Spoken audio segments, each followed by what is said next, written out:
Hello, everybody. This is Greg29407 back with another episode of No Man's Sky. Today, what we're talking about is a way to make money for in-game content. This is really complex, really advanced stuff. This is where we're going to be doing mineral mining, and it involves a huge amount of effort, a huge amount of time, and it takes a while to figure out exactly how to do this the best way possible. I haven't quite mastered it yet, but I'm making a huge amounts of money on this type thing. I'm in my base on my Indium plant base right here on this godforsaken planet in the middle of nowhere. I built this. It's an all glass base, which is useless because look at the outside. This is like a good day. This is a good day. You can actually see something out there. It's a weird, unusual planet. If you go through all the natural resources in this game, the ones that are the most profitable in terms of the highest price for value, number one is going to be activated indium, 949 units per unit. That doesn't make any sense. $949 per unit, followed by activated emeril, followed by chlorine. Activated emeril is $696 and chlorine is 602. And I've already showed you how to make money off of chlorine. We're talking about making some big money here, though. Hundreds of millions of units a day or more. So what you have to do is very complicated. You have to find planets that for activated indium have activated indium on them. Indium is very different than activated indium. Indium is a valuable item too, $464 per unit, so about half. Activated indium is indium that's had a tough life.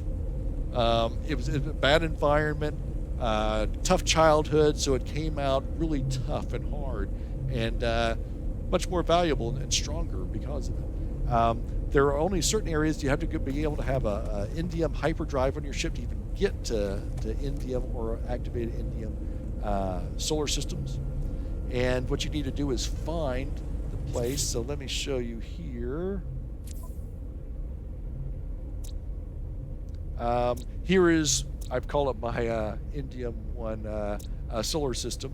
I found this solar system. It's a blue. You have to be able to have the indium drive. And I searched on these planets, and this planet called Loftus, this is the name they gave me, Loftus. I kind of like the name.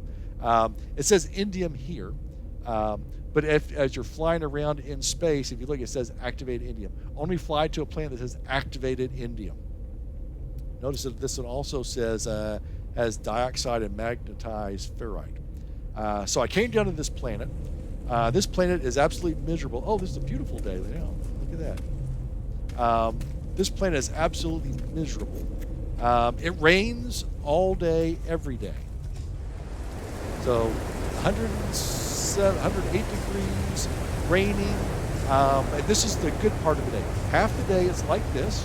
The other half of the day we have massive storms and scalding rain, and it goes at 325 degrees Fahrenheit.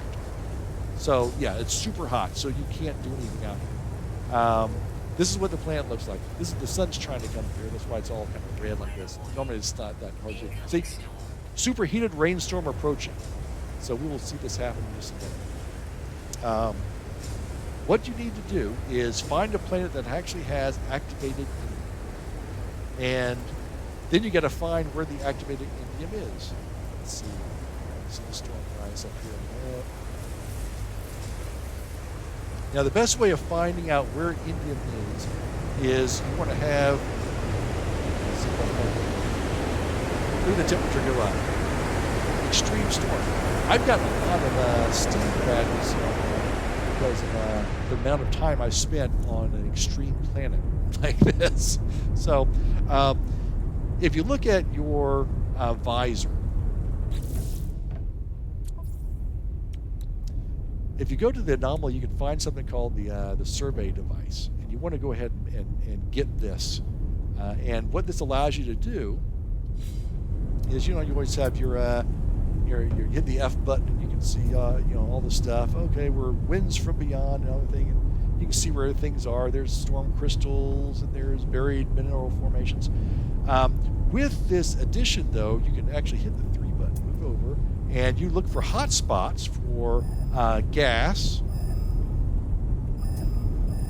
and for minerals, which is what we're going for, and also for electricity, which we're also going to need.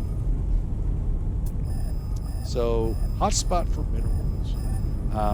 Minerals includes our activated indium, which is what we're looking for. So you're going to come down to the planet, and you're going to start using the hotspot stuff, and you're normally going to say, you're going to find something that says, no hotspots available. And you're going to wander around looking around for stuff, no hotspots available, no hotspots available. And fortunately, eventually you're going to say, oh, here's a hotspot. Oh my goodness, thank goodness. And you're going to, and you notice on the left-hand side, it says yields, ? Potential is C. C is the worst. B is much better. A is better than S. Density under foot, maximum density, they're both unknowns. So what you're going to do, notice that only one side is blinking, that means turn. Yeah, they're both, so okay, straight ahead, 53 yards straight ahead. So we're going to run that in the terrible storm. I don't want to do this normally. Terrible storm going on. But I will do this. We're getting closer and closer and closer. It's going to analyze our hotspot. And it says activate indium, C 36%, max density 40%. Okay, so that's what we want to find. Now, we want to make sure if we're looking for activated indium on this planet that you get activated indium, because let me show you. Oops. Again, this planet has activated indium, also dioxide, and magnetite ferrite. When I first came on this planet and was doing this hotspot stuff, I found a hotspot and said, oh, this is great. And I actually built the basics for this farm. And I actually put in a couple of the mining things and one of the storage thing, and it said, you are now successfully mining dioxide. Because I didn't look. It wasn't activated indium, it was dioxide. So I had to disassemble that entire base and try again. So I found this location. Typically what I will do is I will go to a nearby building. There is a, let's see if I can spot it here.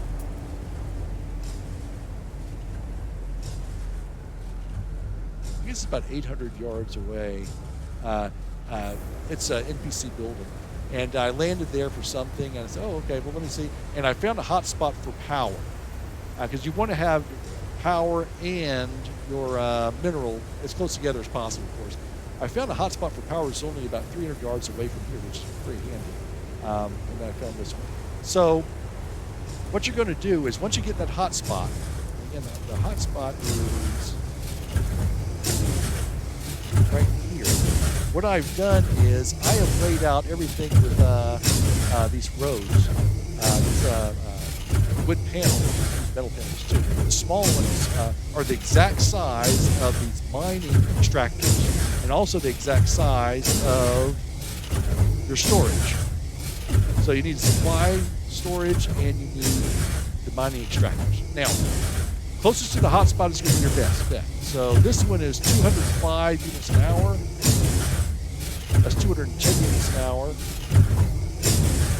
192 an hour, 175 an hour. You get farther away from the hotspot, 160, the less you're going to be mining. So the farthest one I have away right now, this one is right here, 110 an hour. So about half of what my best one's doing. So it drops off kind of quick. Now, it used to be that you just plant a million of these things, just pile together and just mine the heck out of them. They now have something called diminishing returns. Diminishing return says that after a certain amount of these things clump together, you're gonna lose power and lose the ability to mine a lot. I'm doing these in groups of 2 by 6, so 2 rows of 6 combined together, and so 2 rows of mining extractors, 6, and then they're going to be connected to 2x6 supply as well. So these supplies, these 12 supplies, 2x6 is going to hold 15,000 storage. Okay. These extractors, this group of extractors is going to produce 2,007 units an hour. So it's going to take, these things take about anywhere from 6.5 to about 9 hours to fill up my 12 storage units. So I can come in here and figure. So the ones closer to the hotspot, 6.5 hours. The farthest one away, it's right here, it's like 9 hours. So you're going to be mining less, so it takes longer to fill up there. I don't think 2x6 is the most efficient. It's not maximized efficiency. I read somewhere someone said it's maybe 2x4. I'm not quite sure. If you want to experiment with that and find out what the best number is, put it in the comments for us, so that way I will know too. You can tell it's very loud here, and I don't have the storm here. I put a roof over everything. This is a little bit, not much. So what I did to keep everything lined up is I put in these little tiny squares, and each one of these things fits on a tiny square. So I did 12 of these tiny squares, and put in 12 of the extractors, and then I put a little space between them, and then 12 tiny squares and 12 supply depots. Now, these 12 extractors are all connected by piping and by electric. And these 12 extractors are attached to these 12 supply by a pipe. Do not connect these extractors by pipe to anything else except for these 12 supply. If you do, you're going to lose half your stuff. So if by accident you actually attach these extractors to these extractors here, instead of having 130 an hour, you're going to be getting like 65 an hour. The numbers drop like crazy because of diminishing returns. Okay? And so you got to be really careful with that. Also, if you attach these supplies to these supplies, you're going to lose half your stuff too. So again, diminishing returns. I've got 2x6 and 2x6.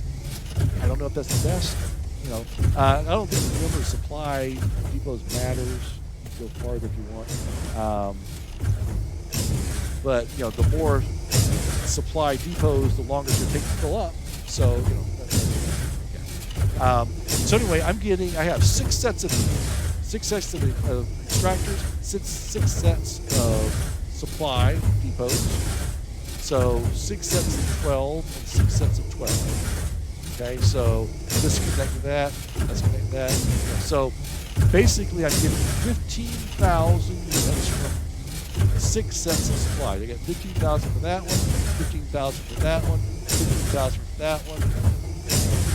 15,000 from this one over here, 15,000 from this one over here, 15,000 from this one over here. And it takes roughly, again, as long as it's 9 hours, so every 9 hours, I can come to this planet, and I can go in here, click on this.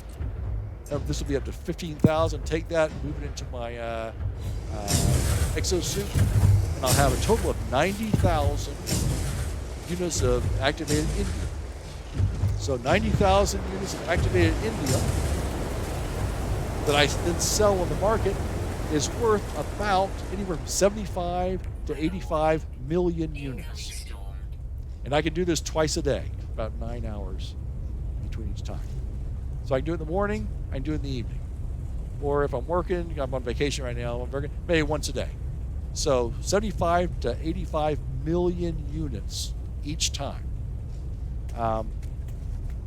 So that kind of makes up for the fact that I spent 2 full days building this extravaganza. This thing was really expensive. Everything cost huge amounts of resources, ferrite dust, carbon, everything else. As you can see out here, I have a roof, but it doesn't matter. It does help. At one point, I had this entire area had walls up too. It didn't matter. The walls didn't help. It's really loud. It's really messy, but it worked pretty well. Again, this is a sea level. I have an electrical grid, which I would normally show you, but it's over there. I think it's a grid. I think it's a level B, so I have pretty good power supply. So that is for. Now, let me show you what I learned from this, though, because again, this was kind of a mess, and it was kind of miserable. I spent, again, 2 full days getting this whole thing set up, searching for the hot spots, searching for the right spots, figuring, making the big mistake with the wrong, tearing down my first base and starting over with this one. I put this whole roof up there. It doesn't really help. Try different things. Some things work, some things didn't work. After that, I'm going to take you to my Emeril base. And my Emeril base, again, it makes about a third less money than the activated Indium. Activated Emeril. Makes about a third less than activated Indium. But I learned a lot from this activated Indium base. So let me show you what the Emeril base looks like. This one came out better. This is on a better planet, too. Now, this particular planet sucks half the time, not all the time. Half the time, the planet's actually kind of lovely, and the weather's nice. The other half, again, 325-degree rain, storms, the whole bit.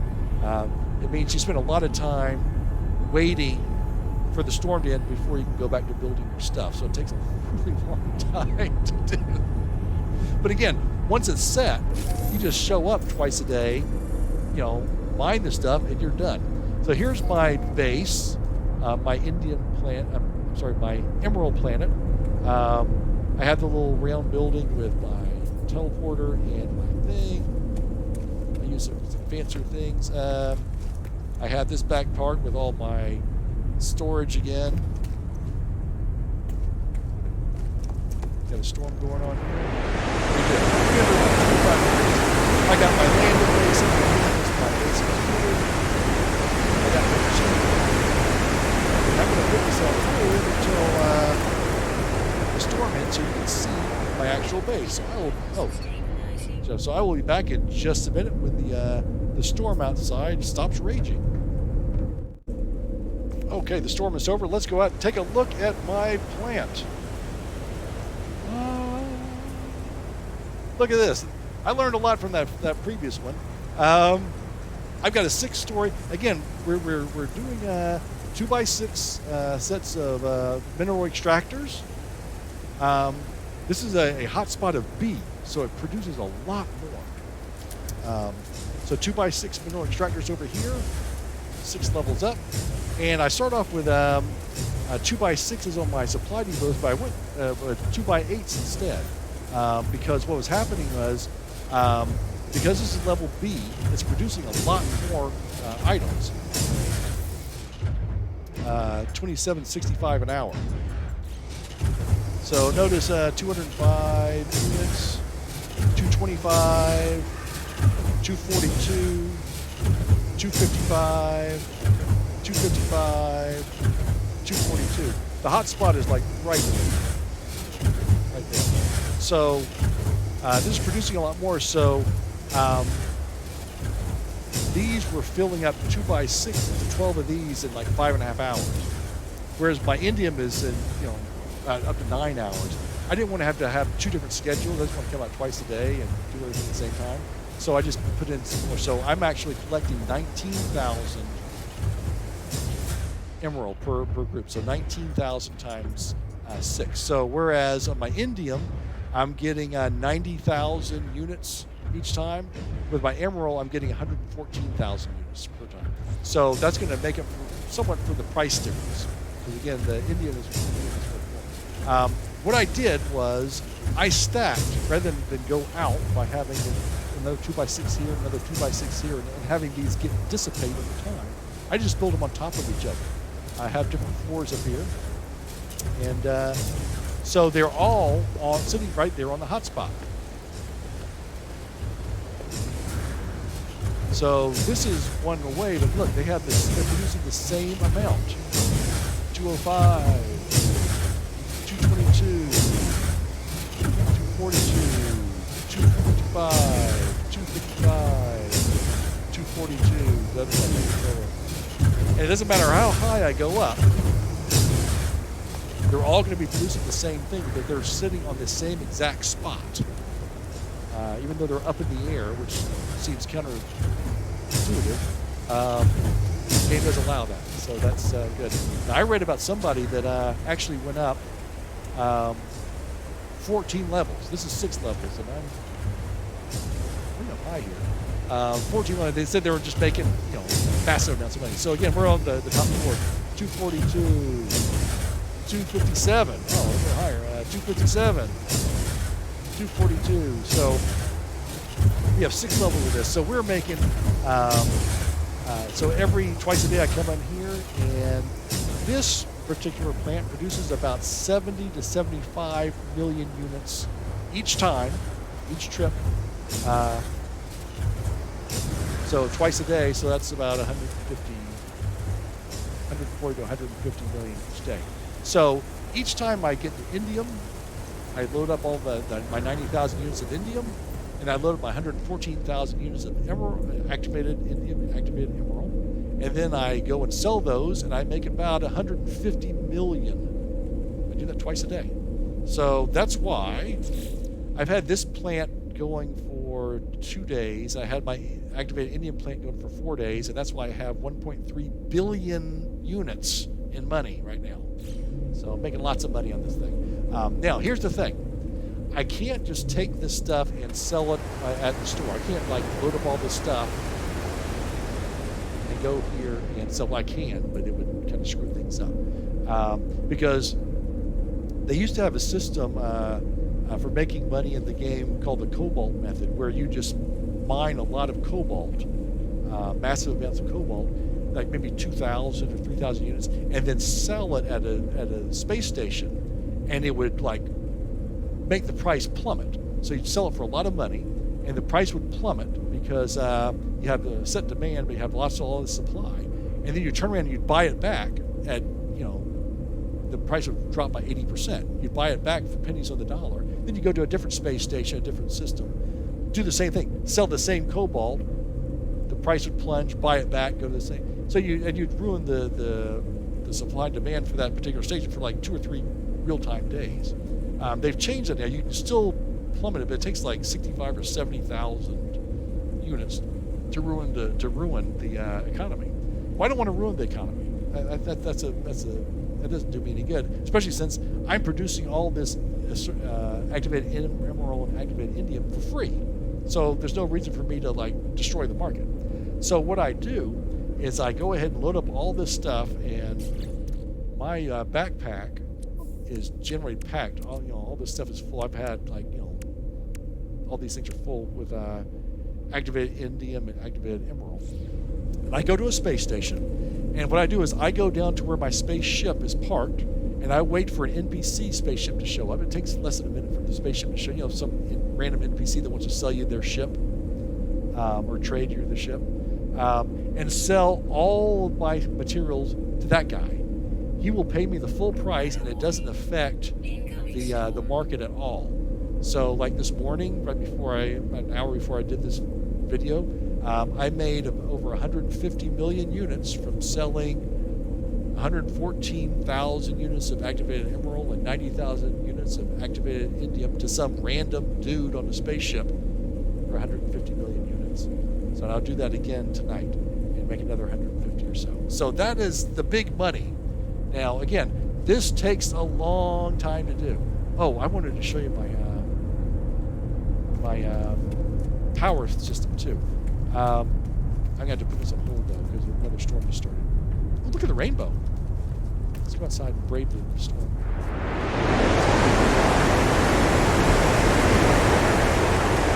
I probably don't need to show that. Just to tell you what happened, I was looking for a hotspot for power because you need the power. It takes a lot of power a lot of juice to get these towers going. And I found 3 hotspots. One was over there, about 800 yards away, which is a long way away. One was over there, which is about just over 1,000 yards away, and then one over there, which is just over 1,000 yards away. So I could have moved my base computer closer over there so that it would work, but it's like, they were all level C grade, so they weren't very good. So I just went with the closest one, 800 yards. I extended my base by putting batteries through the wilderness up over mountains. Actually, you can see the base. Right? See the lights right there? That is my power grid. Because it's only sea level, which means the lowest level of hotspot there is, and I need a lot of power to power this whole area. I have 32 power generators. That light is 30. So I stacked them. I did 16 on one level and 16 right above them on the next level. So that, because again, just like with the mineral extractors, the farther away from the hotspot you get, the faster the power drops. So I went 4x4, and then I said, if I go out any farther, I'm not going to be producing very much power. So I did another 4x4 on top. So that did that. So 32. My indium base, I have a B level power grid, and that power grid only needed, I think, 16. So half as much, and it powers everything. So it made a big difference. Yeah, so that's going to be it. That is it for us. That is how. I wish I had built this part of the base up on blocks or something. I've got grass coming through here, and I had to flatten out the. This one took a lot of more flattening. This thing was kind of on a hill a little bit, and then from here it went way up and came right back down. It was just like